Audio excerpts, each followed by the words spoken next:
అనంత విశ్వ సంపదని ఆకర్షించడానికి మీ ముందుకు వస్తుంది అహం బ్రహ్మాస్మి సాధన 11 డేస్ ఎనర్జీ యాక్టివేషన్ ప్రోగ్రామ్.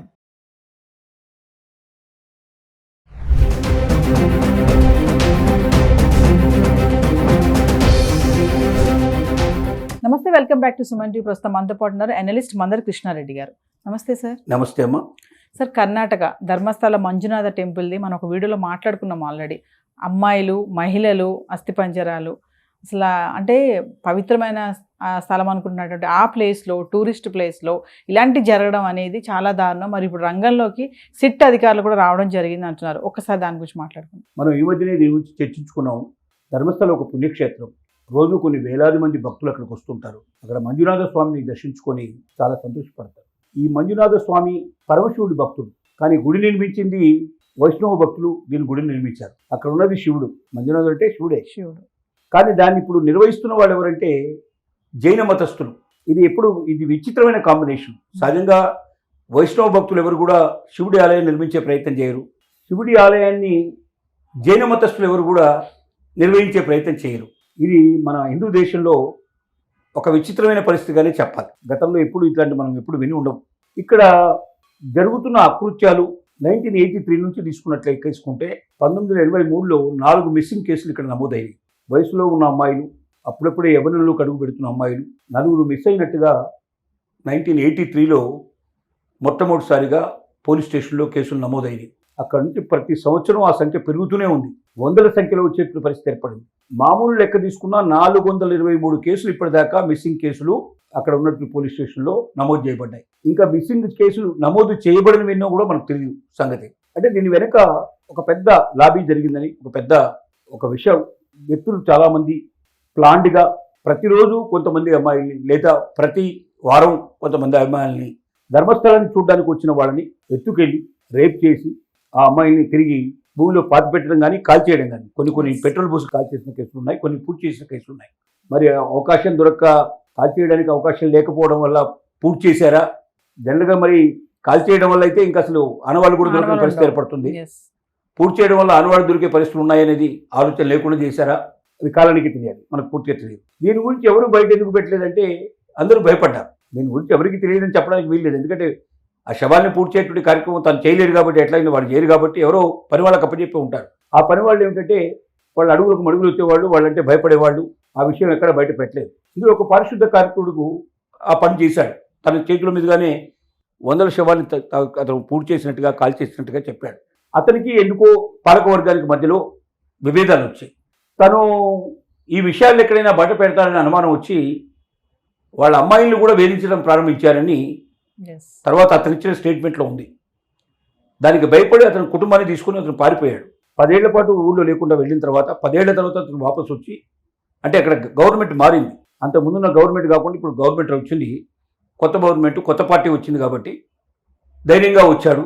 మరి దానికి కారణాలు ఏమిటో పరిస్థితులు మనకు తెలియదు. వచ్చి అతను జడ్జిల ముందు చెప్పాడు ఈ విషయాలు. నాకు తెలుసు ఇలా జరిగింది, నా కళ్ళెదురు జరిగిందంటే ఇప్పుడు సిట్ వేశారు, స్పెషల్ ఇన్వెస్టిగేషన్ టీం. దీనికోసం ప్రత్యేకంగా ఏర్పాటైంది. వాళ్ళు ఎంక్వైరీ మొదలుపెట్టారు.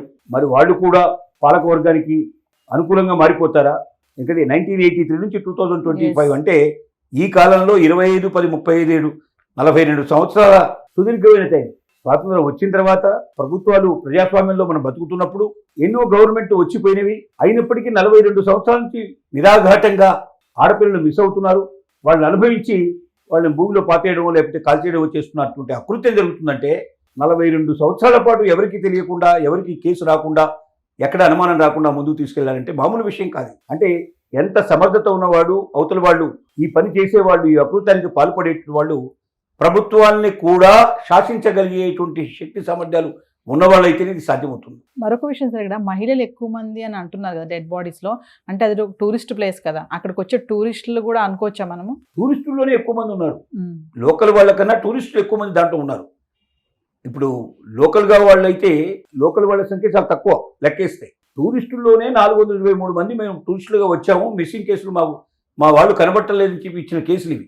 ఇంకా లోకల్ వాళ్ళకి జరిగినటువంటి కేసులు ఇంకా ఎన్ని ఉన్నాయో మనకు తెలియస్తాం కదా. లోకల్ కేసులు కాకుండానే 423 కేసులు ఉన్నట్టుగా మనకు అర్థమవుతుంది. లోకల్ కేసులు కూడా, ఎందుకంటే సౌజన్య కేసు మనకు 2012లో బయటపడింది. ఎస్ 2012లో సౌజన్య అనే అమ్మాయి, ఆ అమ్మాయి కాలేజీలో చదువుకుంటూ, ఆ అమ్మాయి ఊరు కూడా దగ్గరగానే ఉంది. నది ఒడ్డునే వాళ్ళ మేనమావ గారు ఒక హోటల్ నడుపుతున్నాడు. ఆ హోటల్ ముందు నుంచి ఆ అమ్మాయి వెళుతుంది సాయంత్రం కాలేజ్ వదిలిపెట్టిన తర్వాత. అప్పుడప్పుడు హోటల్లోకి వచ్చి అమ్మాయి ఇష్టమైన టిఫిన్ తినేసి వెళ్తుంది. అలా తిని వెళ్ళమని చెప్పి మామయ్య రిక్వెస్ట్ చేస్తూ కూడా సౌకర్యం చేస్తే ఆ అమ్మాయి నాకు ఇప్పుడు టైం లేదు, నేను తర్వాత వస్తానని చెప్పింది. ఎస్ ఆ తర్వాత కొద్ది గంటల్లోనే ఆ అమ్మాయి మిస్ అయిపోయింది. ఆ అమ్మాయి శవం అయితే రేప్ చేసినట్టుగా ఆనవాళ్ళు కనబడ్డాయి. అంటే లోకల్ వాళ్ళని కూడా వదిలిపెట్టలేదు వీళ్ళు, ఎస్ టూరిస్టులతో పాటు లోకల్ వాళ్ళని కూడా వదిలిపెట్టలేదు. ఆ సంఖ్య ఎంత ఉందో కూడా మనకు స్పష్టంగా తెలియదు. ఇంకా ఇలాంటివి అనేక రకాల అకృత్యాలు పడ్డారు. ఏది ఏమైనప్పటికీ సిట్టు నిజాలు నిగ్గు తేల్చాలని, ఇలాంటి సంఘటనలు మళ్ళీ భారతదేశంలో ఎక్కడా పునరావృతం కాకూడదని, పూర్వకాలంలో ఏదో రాజుల కాలంలో ఇలాంటివి జరిగేవి, కొంతమంది దొరల కాలంలో ఇలాంటివి జరిగేవి. మనకు జమీందారులు ఉన్న కాలంలో పెళ్ళైన ప్రతి జంట అమ్మాయి అంటే దళితులకు సంబంధించినటువంటి వాళ్ళని పెళ్ళైన తర్వాత మొదటి రోజు జమీందారుతో ఉండిపోవాల్సిన పరిస్థితులు ఆ రోజున పబ్లిక్గానే జరిగేవి. ఆ రోజు ప్రశ్నించేవాడు ఎవరు లేడు. ఎందుకంటే ప్రభుత్వాలు వాళ్ళ చేతుల్లో ఉన్నాయి, వాళ్ళే ప్రభుత్వం కాబట్టి వాళ్ళు ఇష్టం వచ్చినట్టుగా చెలాయించారు. కానీ వాళ్ళ ప్రజాస్వామ్యంలో ఉన్నాం మనం. ఇలాంటి ఏ అకృత్యం జరగడానికి వీల్లేదు. ఒకరి ఇష్టం లేకుండా, ఒకరి అంగీకారం లేకుండా వాళ్ళ మీద చెయ్యి వేయడం కాదు కదా, వాళ్ళ వైపు సరిగ్గా చూడడానికి కూడా ఎవరికి హక్కు లేదు.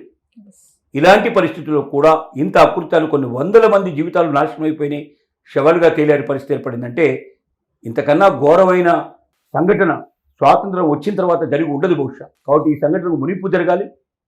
ఆ వ్యక్తుల్ని ఎంత ఘోరంగా శిక్షించాలంటే మళ్ళీ ఎవరైనా అలాంటి తలంపు తలిస్తే కూడా వెన్నులో వణుకొచ్చేటట్టుగా చేయగలిగే స్థితికి తీసుకురావాలని చెప్పి మనం కోరుకుంటున్నాం. Thank you.